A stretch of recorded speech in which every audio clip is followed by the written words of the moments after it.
know why this is happening, but all I'm getting now are emails asking me how this fucking movie Night Claws ends. I don't even see how you could possibly give a shit. They killed Reb Brown, man. Movie's fucking over. I don't even know what the point is. How can you stay invested in a movie when they just kill off the world's greatest action movie hero like a bitch? Betrayal! This movie is bullshit! This is not how you treat action movie royalty! We were robbed! This is almost fucking treasonous! We were promised Reb Brown versus Sasquatch. And you know what? He never even sees the fucking Sasquatch. He's supposed to be the hero of this movie, right? Well, he doesn't get to fucking yell or scream or kill anybody or anything. This is like if you were watching Jaws and they're about to harpoon a fucking shark, and all of a sudden Richard Dreyfuss just gets behind Roy Scheider and just fucking breaks his neck. I mean, where the fuck does this come from? It goes from being the most predictable formula monster movie I've seen since I was a kid, and all of a sudden there's a ninja bitch! M. Night Shyamalan's head just exploded. What a twist, you know? You see what I do? I'm sorry, Reb. I tried to have fun. I couldn't do it. Sasquatch. Ooh, Sasquatch. What? Who is this bitch? What, is she secretly working with Bigfoot or what? The only thing I could think of that could possibly explain her behavior is, I don't know, maybe she wants Bigfoot to run wild and free and she doesn't want the cops to kill it, or maybe she wants to capture it to use in some secret mad science experiment, or to sell to some evil corporation to use as a weapon. Well, I don't know. I mean, come on, the Umbrella Corporation's done weirder stuff than that. That's not real. But no, that's not it at all. It's not even close, really, because she's not even interested in Bigfoot. She's after this guy. I want the beast. Yeah, the creepy old Bigfoot hunter guy. And it's not like I was covering up his involvement in the movie or anything. He's just some guy with two other guys and they're out hunting Bigfoot. That's it. The only thing he really does in this movie is capture these two and ties them up to use as Bigfoot bait. Which works, I guess, but then he proceeds to run within punching distance of the Sasquatch instead of, I don't know, climbing a tree with a rifle like a real hunter might do. And oh yeah, it also turns out that unloading a handgun into a 9-foot-tall gorilla that he's seen can casually rip a human being's head off like a marshmallow peep probably should have brought something with a little more stopping power. Bring a fucking elephant gun. And why in the hell does he attack the sheriff? I mean, Reb's a big guy, but he don't look like Bigfoot. And it's not like the sheriff knows anything about what he's done up to now.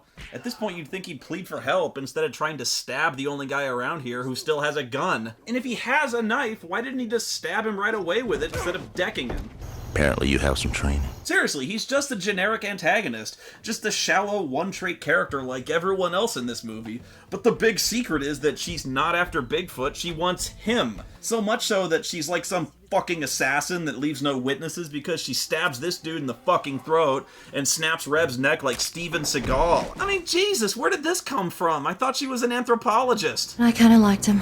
I'm Professor Sarah Evans from the National Museum of Anthropology. Wait, hang on, what is that? Is that a get-out-of-jail-free card? It's not worth it. I have to believe this is the director trying to be clever, like this is an Easter egg instead of it actually happening, because, I mean, no way would both of them be this lame. Either way, just, what? Sasquatch. No joke, she's supposed to be a bounty hunter. It would appear that way, yes. I could go on for hours about how this doesn't make any fucking sense. So, I will. Okay, she's a doctor of anthropology at the National Museum of Anthropology, which just so happens to be located within driving distance of the location of a series of Bigfoot murders. It's a small town called Morningside. It's a couple hours drive north. And she just so happens to be a frequent investigator of Sasquatch-related phenomena. But this will be the first time we get to be there just after it happened.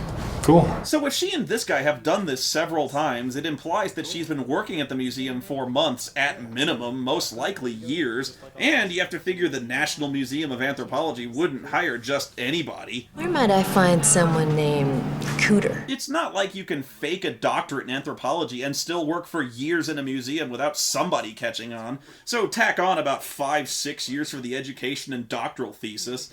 Ooh.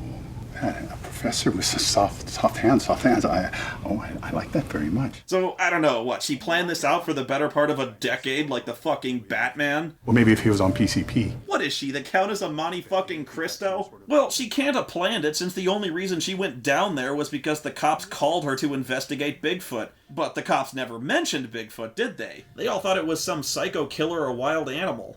Yeah, but what kind of animal does that to their prey and then doesn't eat it? Only one kind I can think of. The human kind. Bingo. You are made of stupid. So I guess it's a really lucky thing the cops decided to call in the first place, otherwise she'd have never caught this guy. She'd never left the fucking room. And they just so happened to call this museum instead of anywhere else, like the local university or even the high school nearby. And the call just so happened to reach her office instead of the dozens of other anthropologists who also work at the museum. And she just so happens to infer it was a Sasquatch attack, despite the much more likely cause being a grizzly bear. But conveniently, Sasquatches just so happen to be something she's fanatical about researching, which gives her the perfect excuse to visit the town undercover to get the guy by accompanying the cops who are planning to investigate the forest for Bigfoot, which she knows the guy is also doing because he just so happens to be a Sasquatch hunter too. That's not real. And it's a good thing that Sheriff Joe's a fucking idiot who immediately buys into the theory that the murders were caused by fucking Bigfoot. Right, Doc?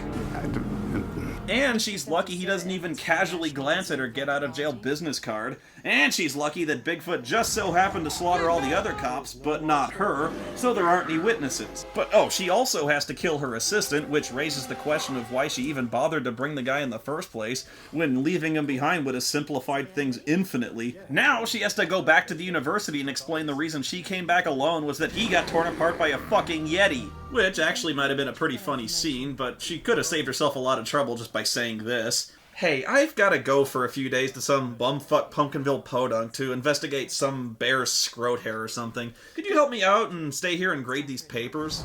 Cool. There! Done! Jesus Christ! There's just no way this was all part of the plan, so the only explanation is that this is the biggest coincidence to ever occur in the entire span of history in the fucking universe! Oh my god, this movie makes my fucking head hurt!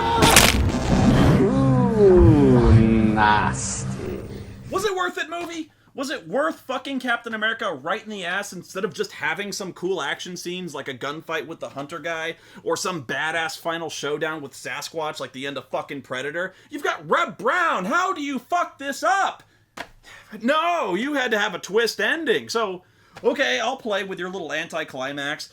Who the hell hired Bimbo Fett? You guessed it. Frank Stallone. Is that him? Very good. I'll have your money transferred to you immediately. Where the dripping fuck have you been, Frank?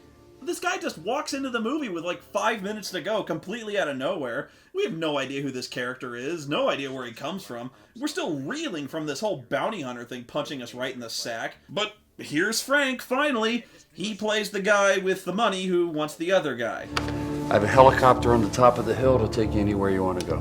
Wow, cool. It must be one of those stealth helicopters you can't hear that can land in the middle of a dense forest.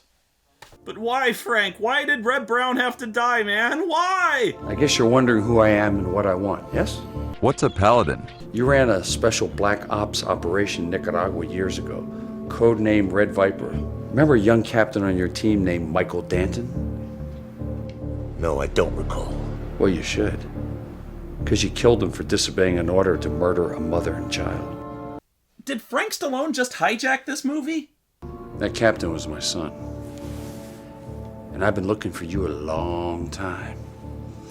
And now that I found you, I'm going to straighten you out. You know, I gotta admit, it's pretty ballsy not to have Bigfoot involved in the climax of your Bigfoot movie in any way. It's like Frank just walked on set and started saying lines from a completely different movie, and everyone was just too polite to tell him, so they're like, fuck it, we've only got Frank on set for like 4 hours, so just write around it.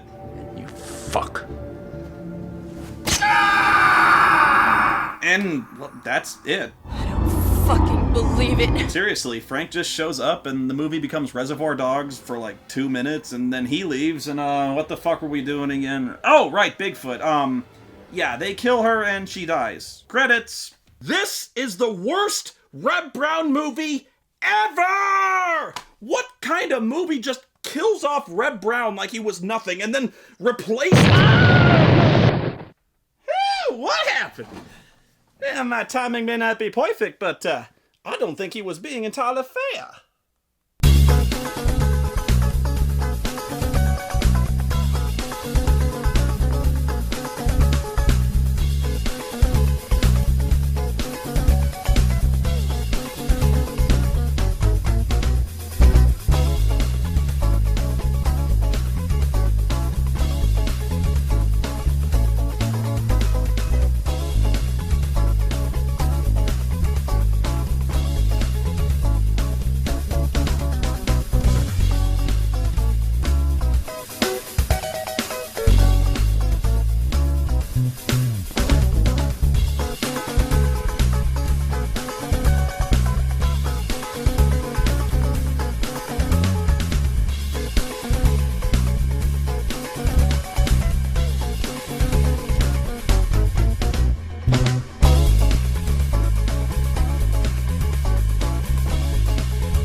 Damn, Sheriff, why you gotta go spoil all our fun? You come by in the morning, I'll get them back to you, no fine. Now look, I want you guys to go out, get yourself a beer or whatever,